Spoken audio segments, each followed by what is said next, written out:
او بل طالبانو علماوي یو له علم ادب دا ده استاذ به د درس په دوران کې شاګردانو ته ګوري، یو ته به نه ګوري، طالبانو ټولو ته به التفات کوي. او بل دا ده استاد باید زیرکه سړی وي، شاګردانو ته چې وګوري چې ما په خبر پوه سو که نه سو پوه. علماوي په دې تذکره کې نقل کوي ابن جماعه چې د سقراط نه نقل کوي او که د ارسطو نه نقل کوي، داسې وایي طالبانو. رښتیا د جالینوس نه نقل کوي، جالینوس وایي طالبانو وی ما به چې شاګردانو ته سبق ویلې زه به پرې پوهېدم چې پوه سو که پوه نه سو. لکه تندینه سړي ته معلومات کېږي چې دا طالب په دې خبره پوه سو او دا پوه نه سو. نو استاذ چې کله سبق وایي شاګردانو ته، نو استاذ باید ډېر زیرکه سړی وي او په دې باندې پوه سي چې د ما شاګرد په درس باندې پوه سو که پوه نه سو. نو دا به ځان ته معلوموي، داسې نه چې استاد سترګې پټې کړي وي، پټې سترګې نیولي، سبق چې خلاص دي سترګې رالوچې کړي چې دا چې طالب متوجه و که نه متوجه، پوه سو که پوه نه سو، دې ته بیخي متوجه نه. نو دا طالبانو د علم د آدابو نه ده. بله صفت طالبانو د علم دا ده، علماوی په کتابونو کې کتاب کې چې خطونه صحیح ول، دوه خطه دي، دوه خطونه په منځ کې به لیکل نه کوي، دا هم د علم یو ادب. خو دا ادب موږ خاورو لاندې کړی ده، موږ تاسې اشیو نکتې ټولې د خطونو منځ کې دي. طالبان علما وی کتاب دپاره یو ادب دا ده چې د دوه لیکو د خطونو منځ کې به لیکل نه کوي یو. او بل دا د طالبانو شاګردانو دپاره به یو نقیب مقرروي، یو معید.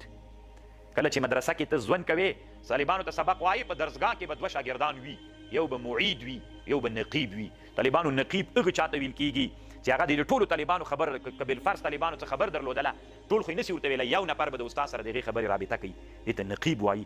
دا یو ادب په میدان د علم کې دا د طالبانو دا یو. دویم دا د طالبانو چې معید به وي. معید هغه طالب ته ویل کېږي چې کله د استاد درس وویل سي او د استاد د درس دغه خبرې هغه ته شاګردانو ته تکرار وکړي، د تکرار ته طالبانو په کتابونو کې معید وایي. خبر پوهېږي؟ ما خپله طالبانو اراده انشاءالله داسې کړې، الله عز وجل دې مونږ ته د دې خدمت توفیق راکړي، که الله مو د مدرسې بنا پوره کړه طالبانو. او بیا انشاءالله د مدرسو دپاره چې مخکې په اسلامي خلافتونو کې کومې مرتبې ولې مرتبې ټولې جوړوو انشاءالله. یعنې چې نوې مدرسه داخله کېږي، هر درسګاه کې به معید و نقیب وي. نومونه به یې هم همداسې، تاسې هم کولی شئ سر له اوسه طالبانو بیا تاسې مشوره وکړئ یو معید وي، که معید مازې نوم خو پرې کېږدئ که نه یو سړي باندې، او یو نقیب، داسې رتبې وي طالبانو. زغل المناصب یو کتاب د طالبانو علام ابن طولون الدمشقي الحنفي جوړ کړی، ما سره کور کې شته، د مناصبو د مدرسو د دې ځان ته نومونه ول، نو هغه نومونه به طالبانو بیرته راژوندي کوو انشاءالله. علما وایي بل ادب د علم دا ده چې شاګرد به د درس له منځه نه وځي. دا یو علمي ادب ده چې کله درس روان و د درس له منځه به شاګرد نه وځي. که اشد ضرورت ورته پیدا سو وتل به طالبانو داسې ګوته جګوي طالب، استاذ ته به ګوته جګوي، استاذ به اشاره ورته کوي چې ووځه، هغه هم چې اشد ضرورت پیدا سو. که اشد ضرورت نه وي نو طالب ته اجازت نشته ده، دا د علم د ادب نه خلاف ده چې دی د درس له منځه وځي. نو طالبانو دا یو بل ادب د علم د آدابو نه ده.